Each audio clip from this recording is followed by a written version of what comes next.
And welcome to the next episode of whatever it is I'm cranking out right now. This is a Christmas special, and what's more special than an extended apology for profaning YouTube with based misinformation. As you can tell, I'm having a bit of fun, but I really do mean to only serve you the best information. But this is a one-man band kind of show, so I often fall short and make mistakes. And in order to enter 2024 with a bit of a cleaner conscience, I'm gonna try to address those shortcomings right here, right now. So let's get to the good stuff. First off, quaternions. I'm deeply touched that this got such a positive reception, but my god, making that video took years off of my already scant life. So first off, quaternion multiplication is not as hard as I made it seem. My apologies. I did mislead for dramatic effect. There are formulas for quaternion multiplication, so it's not as hard as I made it seem. But still, it's quite girthy. And as more of an addendum to quaternions, instead of an apology, there is a branch of mathematics called geometric algebra, and it has some cool stuff to deal not only with 3D rotations that prevent gimbal lock, but just n-dimensional translations in general, which is quite impressive.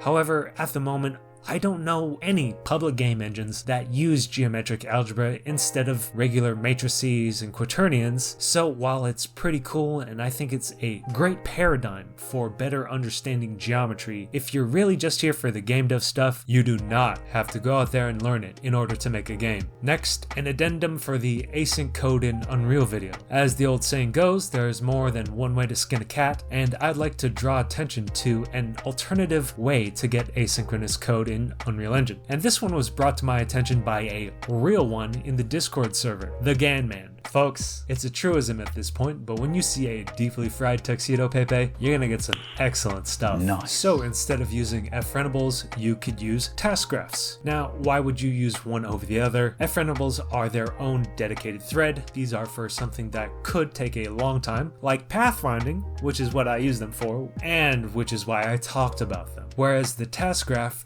is for something that is hopefully done quickly. I tested it out and hey, it works. I made a gist with the promise task graph setup that I have pictured in the video right now. So you could base your own code off of it. Again, big shout outs to the Gan Man on the Discord server for bringing this to my attention. Now, this has the same "do you really need this?" caveats that the original video came out with. So if you really do need asynchronous behavior for something, I highly suggest first thoroughly reading the async section of the Unreal Engine API and then experimenting to figure out which or what setups works best for your needs. Next correction. For boards, I have a custom implementation of an octree, but the Unreal codebase has its own octree class, toctree2. So if you want an octree and you're using Unreal, this is a good out-of-the-box option. It's probably better than what I wrote myself. And I think that's it for the corrections I wanted to address in this video. Looking back, the baseline math videos could use more clarification. Definitely letting each topic stretch its legs more would help. Although, in my defense, I do lead off all of those videos with better explorations of each topic, which, yeah, major cop-out, I know, sorry. I might double back to those in the future, who knows. And that's it for this video. Nice little breezy one, just like the good old days. As always, thank you for watching. I appreciate your time, and I hope you have a good day. If you enjoyed the video, please give it a like. And if you want to follow along with the next video, please subscribe because, woo lad, it's gonna be a devlog finally. I read all of your comments, and you know I say this every time, but I really do mean it. They mean a lot to me. There's also a Discord server where you can big chill with the boys, like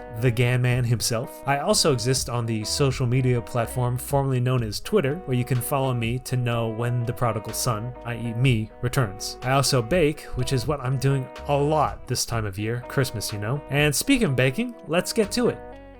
Alright, and here's the baking segment, and this one's a bit of a mystery because I know what I made, but just telling from this picture you might not be able to tell because I'm the one with all the pictures saved on his own computer, not you, me.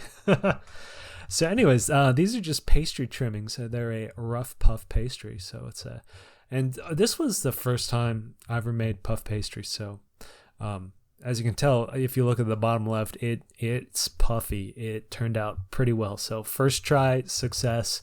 I wish more things in life were as easy as making puff pastry for the first time. But anyways, let's take a look-see at the next picture. And surprise, here's the big reveal. I made palmiers, and you're probably wondering, why did you put black pepper on your palmiers? No, that's not black pepper. That is cardamom, and not only is it cardamom, it's freshly ground cardamom, because I got a mortar and pestle. I'm serious about this stuff.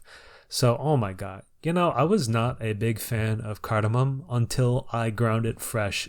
Oh my god, it is a night and day. It is a world of difference, because ground cardamom, when the powder you get in the store and the little shaky pinsy spice, it's not good. It's bad. I'm gonna say it's bad. It has no essence. Whereas like freshly ground cardamom, oh my god, it is so floral. It is just beautiful. Like, I see the appeal now, because at first I never used to like cardamom until I ground it myself, and I'm like, yeah, I could just eat the ground cardamom nubbins. Easily. So yeah, this is what I did, and it turned out it was great. It was real great. And so there's in fact a third picture, because not only is it palmiers with ground cardamom on them, this was a creative one that I did kind of like for spring. This is the warm up for Easter, so you can see how far back we are now, about 8 months or so. That's how thick the reserves are. But as you can see, this is a Earl Grey syruped cardamom palmiers, and they came out great. They were exceptional. Well, here's the thing: the syrup, some of them were got a little too wet, so it kind of lost the flakiness and the crunchiness. It wasn't as good. There's a bit of a spoiler. I make palmiers again for Easter, and I don't do anything fancy with them, and they turn out exceptional. But the Earl Grey and the cardamom, oh my god, what a flavor. It's like a nice floral citrusy mix, and it's just delicious. So yeah, this is the first time I ever made puff pastry, and turned out great. I'm real happy. And puff pastry, let me tell you, puff pastry has so much butter in it, but that's why it's so good. And palmiers is just basically flour, butter, sugar. And guess what? It's delicious. Oh god. I really fuzzed the mic on that last section. Jesus. But anyways, hopefully that's enough padding the runtime. I'm going to sign off here using the classic sign off, even though I did not use yeast in this one, because that's just steam from the butter to make these boys puff up. The yeast in the air is free, so go out there and bake. It's delicious, it's nutritious, it's good for you, and it makes a great gift. Baking is just a great way to show people that you appreciate them. And I appreciate all of you, especially for y'all really did make 2023 a great year. For me, well, it was a good year. It's a great year. Well, YouTube was great. The year in general, mixed bag. But it really helped a lot. And I hope you guys found some enjoyment 2023 from these videos as well. So again, I appreciate all of you, and I will see you next time in 2024.